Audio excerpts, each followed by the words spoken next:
मी दीपक रामकृष्ण वानखेडे, उपाध्यक्ष नागपूर शहर जिल्हा काँग्रेस कमिटी।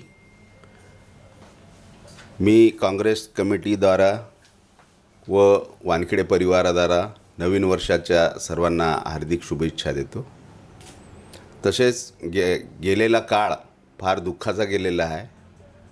2022-23 ह्या काळामध्ये आपण कोरोनापासून फारसा आपले जवळचे नातेवाईक, जवळचे मित्रपरिवारातले पुष्कळशे लोक स्वर्गवासी झाले आणि येणाऱ्या काळामध्ये मी अशीच अपेक्षा करतो की सर्वांना सुख समृद्धीचं हे नवीन वर्ष 2024 जावं, एवढीच मी आपल्याला सर्वांना शुभेच्छा देतो।